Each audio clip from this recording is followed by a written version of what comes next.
Hey everyone, it's Brian here from Massey's Main Entertainment, and we did make it back. It seems like we had a little bit of problems with our Coen Brother film video, but we did manage to get it out there. And sorry about any confusion on that video. We took it down, put it back up again. But we did get back here, and we had a little bit of extra time, it felt like, to kind of mull over 1973. And that's where we're at in our continuing series from 1965 to 79 of the top 5 movies for each year. Joined as always by my buddy Rich Strickler. How's it going? Okay.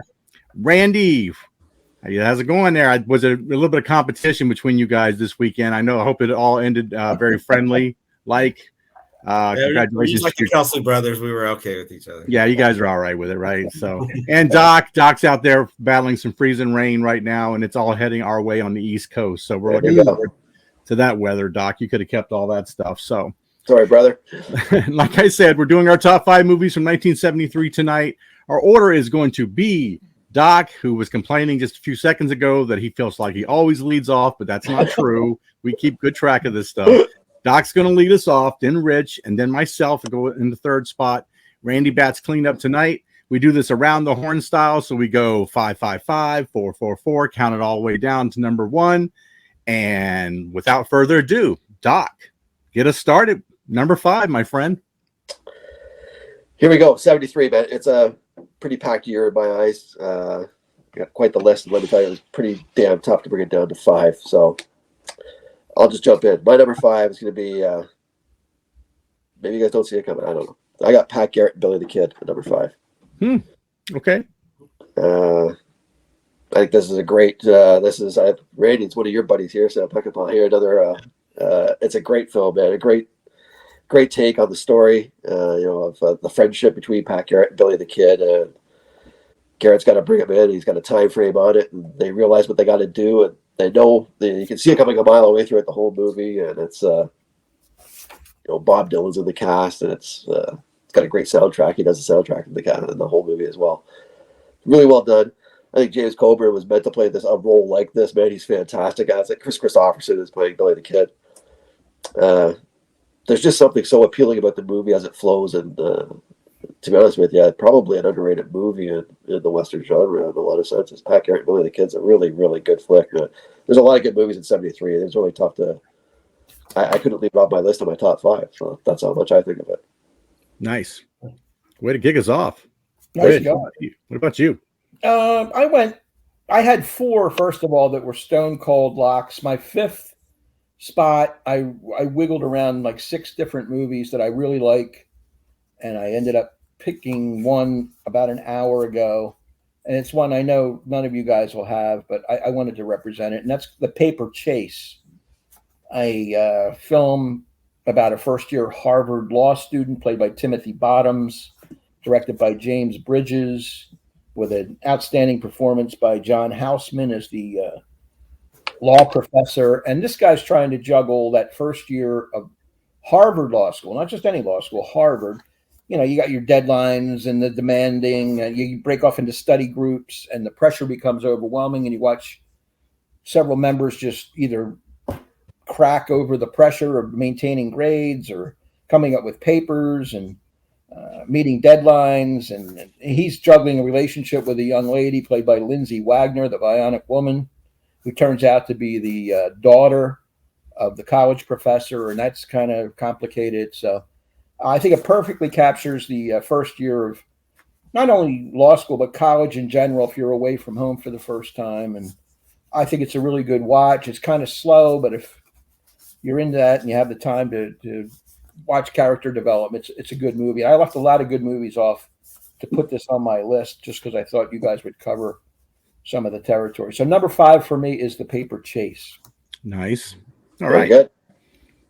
Number 5 for me, I kind of went a little bit different than maybe my usual, is that it really wasn't a movie that I had seen, I think, even before the last year. I've got Badlands, a Terrence Malick film, that kind of loosely based on the life of Charles Starkweather and Carol Ann, his girlfriend, where it stars Martin Sheen, and it's got Sissy Spacek in it.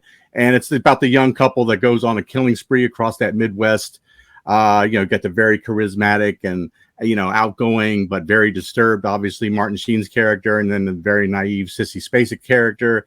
and they just basically, run ramsack across the country there with murders and arson and various things. It's kind of known for its really great cinematography, but what's kind of weird about it is that you got this beautiful Midwest cinematography and landscape scenes and stuff, but it's all kind of like melded together with this weird violent happenings that is going on with the actual characters and stuff. So there's that stark contrast that's going on. I think it's kind of a landmark movie for Malick here. I know he went on to do some other critically acclaimed stuff like Days of Heaven and a Thin Red Line, and but I thought this was a really good movie, and I wanted to put it in my top 5 for sure. So I got Badlands at number 5. All right, good one. All right, my number 5 is a little different for me too. It's I'm picking The Wicker Man, the Robin Hardy directed film. He actually only directed 3 films, including a terrible sequel and one other film. But it's kind of weird. And is it a musical? Because there's quite a lot of singing in the movie. Is it a thriller? Is it a horror movie? It's really a little bit of all 3. It deals with paganism, as Edward Woodward plays this police sergeant Howie, a devout Christian who's investigating the disappearance of a young girl on an island of pagans. And the islanders are not really very cooperative, and they keep doing things that conflict with his religious beliefs. And one of the big horrors is the thought that certain rituals, such as sacrifice, can be justified by your religion. And it's got quite a few upsetting scenes, and it has one of the most unbelievable climaxes, I think, in any movie. So that's my number 5 is The Wicker Man. Nice. Very good choice. All right, Doc, we're swinging back around to you, buddy. We're already at number 4. Number 4. My number 4, like I said, couldn't get away from it, man. I got Mean Streets at number 4 for me. We've talked about this previously. I think it's a great little mob film set in Little Italy in New York. Harvey Keitel, Robert De Niro, Scorsese film. It's got the smell and vibe of New York. It's small time kind of guys. And Harvey Keitel's character is just... He's a great character, man. He's too protective of his friends, and he's too loyal to them, and he goes out of his way to protect them in a lot of senses, even though De Niro's characters are real ass in a lot of senses too. So Mean Streets, I think, is a great early career movie for Scorsese, and I still think it stands up today, man. It's still an easy watch for me, and I really enjoy this movie, man. So I had to put it on my list, man. It's just the way it is. There you go. That's it.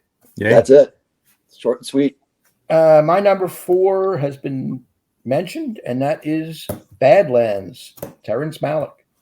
Directorial debut. He came out with Days of Heaven, which Brian mentioned 4 years later, which is a gorgeous movie. Thin Red Line, which was 20 years later. He had a massive gap. Took a hiatus, I guess, or would have been extended hiatus. But the thing I like about Badlands, the starring performances are wonderful. Martin Sheen and Sissy Spacek. But it's got the monologue, and it matches with the montage of the video of the landscape, and very poetic, artistic imagery shown. It's just a filmmaker's film. It always reminds me of that Springsteen song of the Nebraska album, the title track. It's a very similar tale, even though Nebraska came out in 1982, this film in 73. And it starts out, I saw her standing on her front porch, just twirling her baton. Me and her went for a ride, and 10 innocent people died. And basically, that's the story of Badlands. It laid out, I guess Springsteen liked the movie too. And he also had a song called Badlands off his Darkness on the Edge of Town album. So he was affected by these films, just kind of romantic, criminals on the run, juxtaposed with, like Brian said, the beautiful imagery and countryside and space and this and that, and these kind of horrendous murders going on just for no reason, just to take a life, born on the wrong side of the tracks, whatever you want to say. So Badlands is my number 4. Wow. Yeah, that kind of surprised me. Good, Rich. Yep. All right, for me, number 4 was, I went with hold on a second. I went with, where's my little thingy? Oh, I went with Serpico here. All right, so Serpico is the story of a biological crime drama directed by Sidney Lumet. Got Al Pacino in it as a title role. Basically, a cop who is taking the chance about exposing corruption in the New York Police Department and the adversity that he goes through, both from inside the police force from his own peers, and then of course even from his superior officers who are basically just always trying to play cover up and advise him to basically drop the types of things that he's finding. I really like the drama that's involved in it, and I think this was a good role for Pacino to kind of wedge in between the Godfather stuff that he was doing, and I thought it was a really great movie, and I wanted to include it, so I got it at my number 4. Yeah, I'm glad you made that point about wedging it in between Godfather 1 and 2, because that's when it comes in. Yeah, and it shows his range. It's a completely different character, so that's important. Yeah, and then he does Dog Day after that, so it's like he does Dog Day Afternoon, which when we get to that's another great break role for him. I thought was awesome. Yeah, very good. Randy's up. All right, my number 4 is going to include one of Brian's favorite actors. And that is American Graffiti. American Graffiti. A great look at an earlier time of cruising, hanging out at the drive-in, listening to popular disc jockeys. It was graduation time, 1962.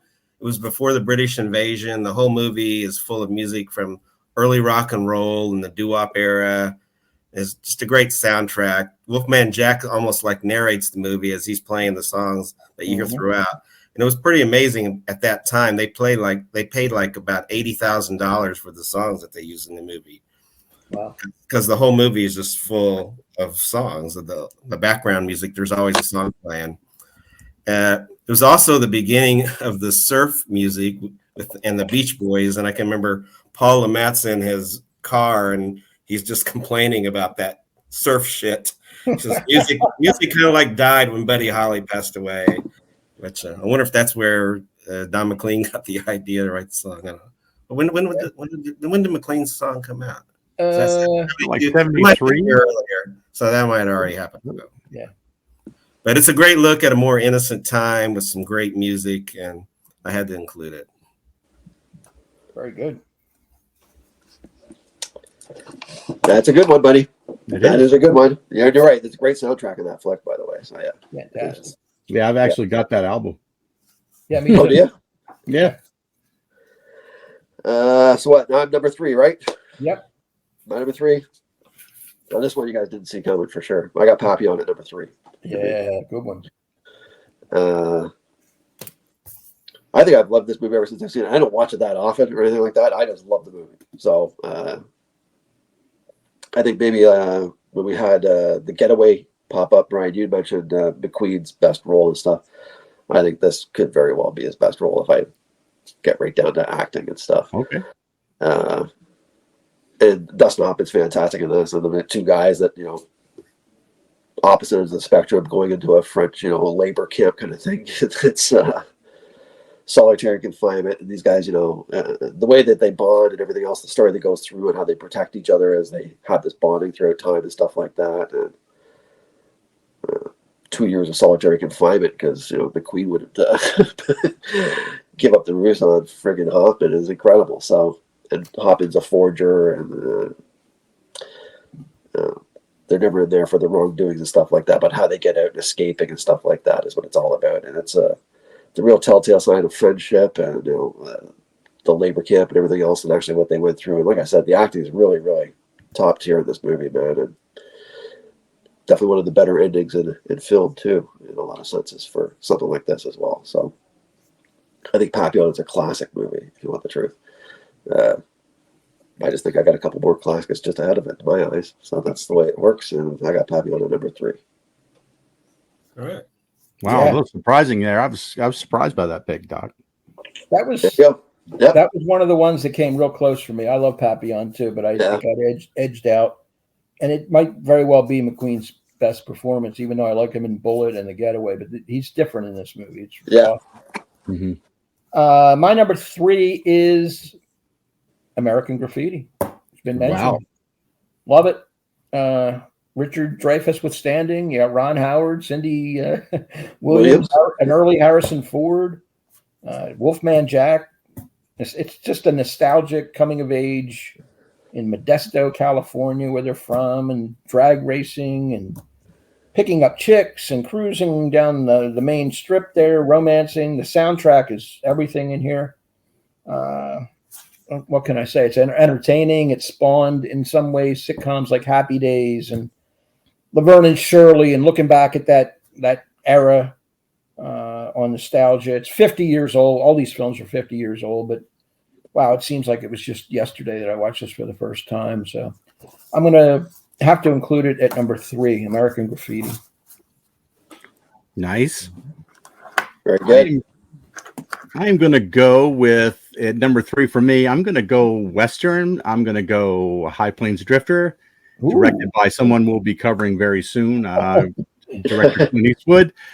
Film follows the mysterious person known only as the Stranger as he arrives into this isolated town of Lago, and townspeople who are terrorized by a group of outlaws soon want to seek revenge for their mistreatment, so they hire this stranger to protect them from their impending threat. But as it kind of moves forward, you kind of see that there's a little bit more of a dark side and a little bit more of a mysterious motive that the stranger has, having some past history with the people of the towns themselves, and it kind of explores this whole process of vengeance and mixed with justice and the consequences of what justice can actually do to individuals and who think they have the moral high ground, but maybe in the past they've done some things that are reprehensible themselves. It's got some really morally ambiguous protagonists in the movie, obviously. Some really quirky things that kind of happen, and that the whole paint the town red thing was kind of interesting to me. Kind of reminding the townspeople maybe in some subconscious way about maybe the evil things that they have done to themselves. So, but really a good movie and a good, maybe not, it wasn't his debut, but certainly it's right up there with kind of establishing Clint as one of those genre type of directors for that particular thing. So I thought it was important to put it in the top 5. Yeah. Very good. Very good. Very good. My number 3, I'm going to go with a foreign film. It's going to be Francois Truffaut's Day for Night, or the French title, Louis Américain. The title refers to the technique of shooting night scenes during the day with a special filter. It's one of the best movies about the process of making movies. It shows not only day for night, but other processes that are used by filmmakers to heighten the sense of reality in cinema. Actually, director Truffaut plays the director in the movie, and we see all the problems that can beset a production. There's also this classic scene with an aging actress played by Valentina Cortez, who keeps opening this pantry door instead of the door she's supposed to open, and she keeps doing it take after take.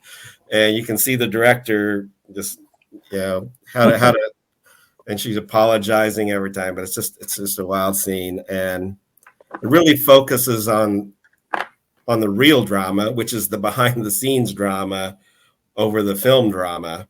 It also has one of the best opening scenes where you don't know that it's a movie scene that's being filmed. It's just a really great crane shot. It's just wonderful. It's just a great movie about the making of movies. Very good. It's a good one. It is good. I didn't see it coming. Can't pass on coming. Leads to me to number 2, I guess, right? So my number 2. Yeah, shocker, right, boys? I got The Sting at number 2. Yep. Right. Paul Newman hooking up with George Roy Hill again, after Butch Cassidy, and here comes Redford with him as well. So, and obviously Robert Shaw, The Ultimate Con Game. Set up, it's a real style movie. It's got a real look to it. Feels like it. The direction that it's done and the way the way it's made and stuff like that. Just the sets that they go through and how they set up the con and everything else that's going on, and the fake, betting probably to go do it at the racetracks and stuff like that, calling out the horse races and stuff. It's the frustration on Shaw really seems real at certain points in that movie. I'll tell you that. So I think it's a real campy, well done, fun. You know what? It makes a really good time with the movies, man. And The Sting has that vibe still 50 years later. And it's one of my favorites, man. I can watch The Sting at any time. And like I said, these top tier ones are movies that I love. So I love this movie. It's just, I just got one just a tad higher, man, just for a different reason. So that's my number 2. All right. Rich? I knew that would be high on your list. Very good. My number 2 is one that I still maintain is one of the most underrated films of the 70s. That's The Last Detail, starring Jack Nicholson, directed by Hal Ashby. It's got comedy, drama in it. It's kind of a road trip buddy film in a way. These 2 sailors, played by Nicholson and Otis Young, are assigned shore patrol details escorting a young, naive seaman from Norfolk, Virginia, up to Portsmouth, Maine, mostly by train. Randy Quaid plays the court-martialed, dishonorably discharged and sentenced to 8 years in the brig for stealing $40 from a charity fund that was connected to the boss of the Marines or wherever they're from, the Navy, I guess. And they travel by train. They have a week to get to their destination, and they do these side trips, getting off at the cities along the East Coast, showing this guy a good time, Randy Quaid, bars, brothels, etc. The guy's never had sex. I don't think he's ever gotten drunk. And they just show him a good time because they know for 8 years, the next 8 years, he's going to be locked up. It's definitely a guy's guy kind of film, especially at that time in the 70s. Foul language, just an interesting hijinks. Nicholson in top form. Fantastic. A must-see performance from him. Hal Ashby is the director, underrated. It seems like every year Ashby made a movie that's going to be on my list, whether it be Harold and Maude or some of the ones coming up like Shampoo, Coming Home, Being There, and The Last Detail. If you haven't seen it, it's hard to find sometimes on cable, but if it shows up, it's worth a look. The Last Detail is number 2 on my list. Nice. All right. Number 2 for me, going to sound a lot like Doc here. It's The Sting by George Roy Hill, starring Paul Newman and Robert Redford.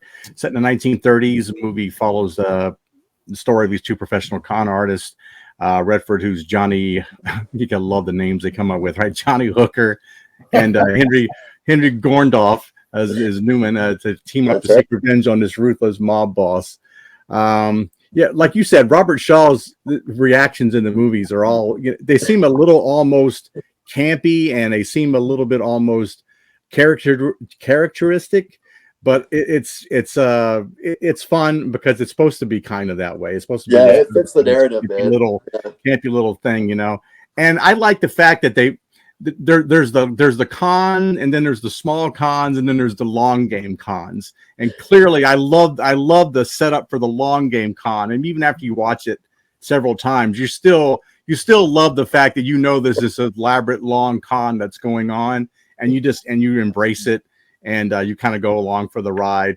I know that they always said the audience who saw this for the first time, like, were constantly on the edge of their seats of this type of film. And I thought it was really good. Definitely had to be in my top 2. It was one of the top 2 movies that I wrote down when we decided to do 1973. So The Sting. Nice. Good call.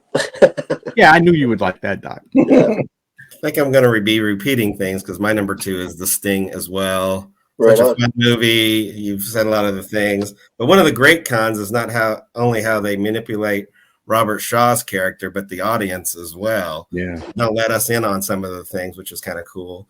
I love the Chicago of the 30s setting. It's got that great ragtime music of Scott Joplin, recreated by Marvin Hamlish, even though that decade of music is actually a decade before the movie was set. But it was really cool.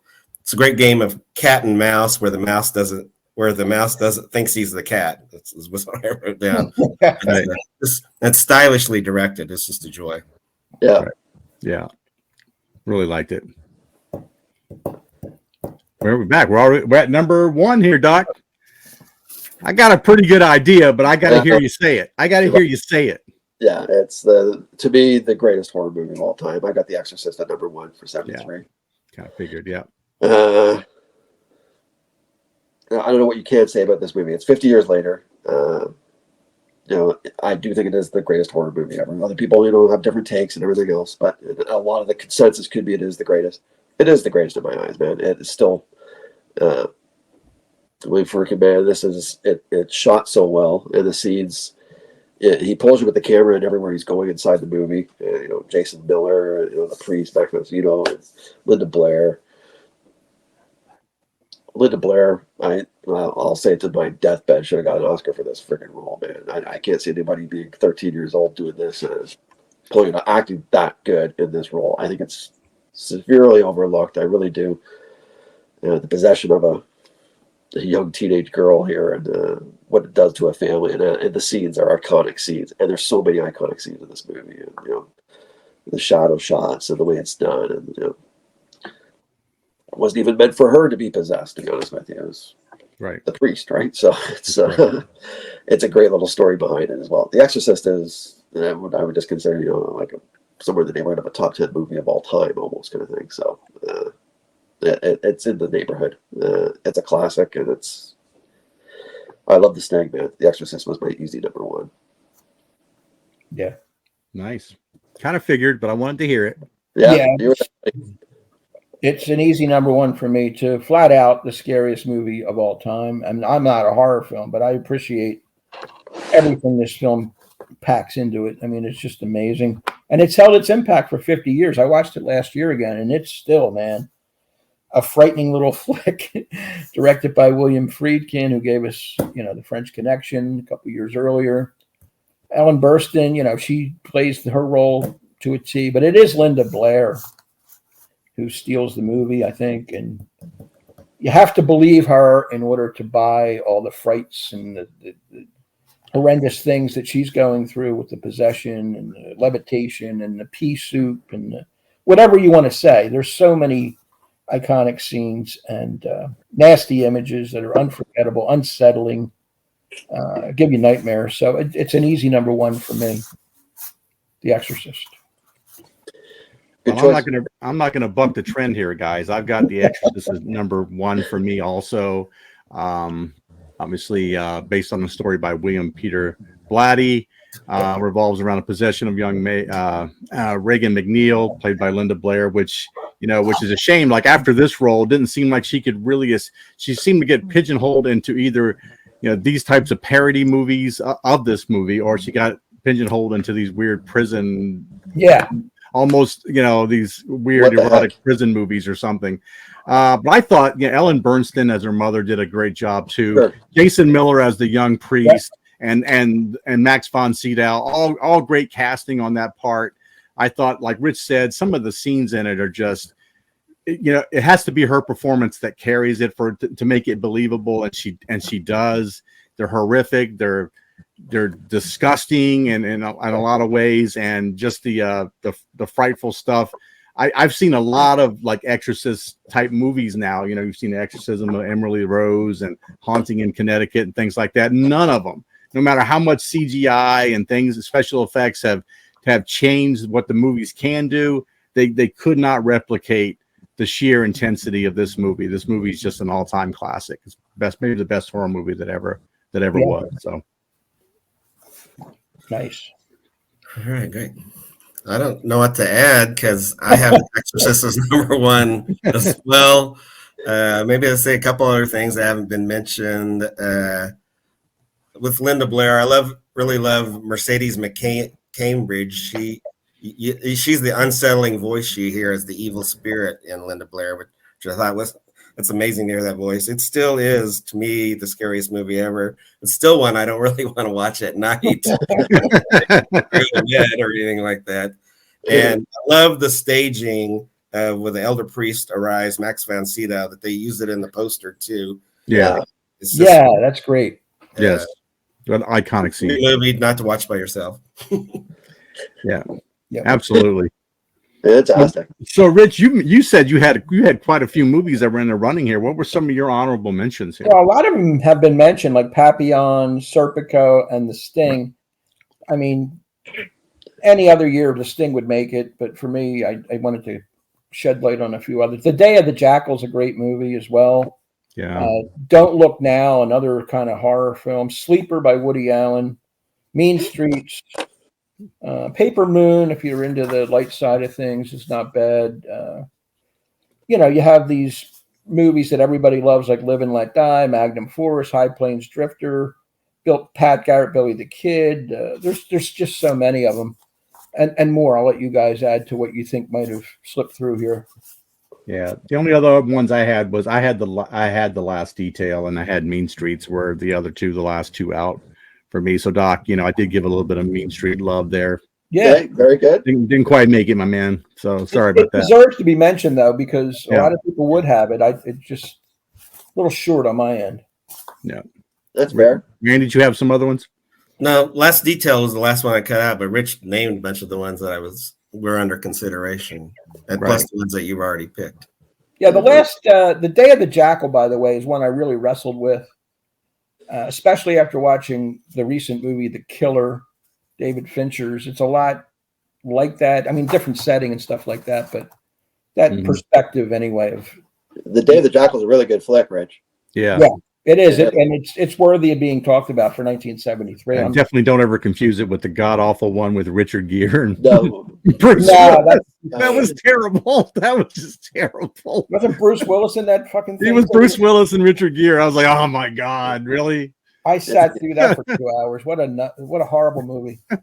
it's such a realistic Irish accent from Richard Gere. I don't know what the problem. Oh yeah, you're right. It was just I almost felt like I was just an Irish a pub. But it's cool that all four of us had The Exorcist, just like we did The Godfather. I believe it was all #1 across the board. Yeah. Some years are like that, where you're going to have one that stands above the rest, and then we have to. Right. Yeah. I would just say one last thing, Brian. Yeah. You guys all mentioned the other one. I'll say this: Magnum Force, I think, is a fantastic sequel to Dirty Harry. Man, I love that flick, and that's a personal choice. And really, it's a tough one to leave off my list if you want the truth. Yeah. And I also like Charlie Varick, man. I like that movie too with Walter Matthau. I think that's a good little flick too. Yeah, it's hard sometimes, guys, because sometimes there are movies that I like the movie, but then at the same time, it's like to be in the top 5, and especially in the years like we're coming up on now, it's just a really hard sell. It's not that you dislike movies; it's just they don't make the top 5. Yeah. So it's one of those 5 things. is exclusive, man. 5 is a very exclusive number. That's why back in those days, the top 5 were the Academy Award nominees. That's right. Yeah. I think that's one of the things. Like I think we said that when we were doing our overrated movies. Remember that, guys? We were talking, guys. For a movie to be overrated, it had to be popular in our, on some measure for us to be able to say that we thought it was overrated. That's right. And the same with actors. They have to be popular in some way for us, some of us, to hate on them. There's just no other way it works, right? Nobody wants to pick on low-hanging fruit. I mean, that's just the way it is. It's right there. So I just want to say one thing, and that would be, we would appreciate more comments in the comment section below. It really inspires us to continue the series and keep going on when we get some feedback. You can disagree with us. It's not personal. Everybody has opinions on what the top 5 movies of any given year are. So please let us know in the comments. Yeah, we really would appreciate it, guys. So that's going to do it for 1973 for us. We're going to take a week off here with the Thanksgiving holiday, spend a little bit of time with family. Come back, and on the 4th of December, we're going to be filming our 1974, which, was another loaded year for movies. And then after that, we'll come back and we're going to do another one of our directors series. And I think we're going to focus on Clint Eastwood, who has a vast catalog of movies for us to choose from. So we really appreciate you guys watching. Until next time, you guys take care. Take care. Thank you. See you.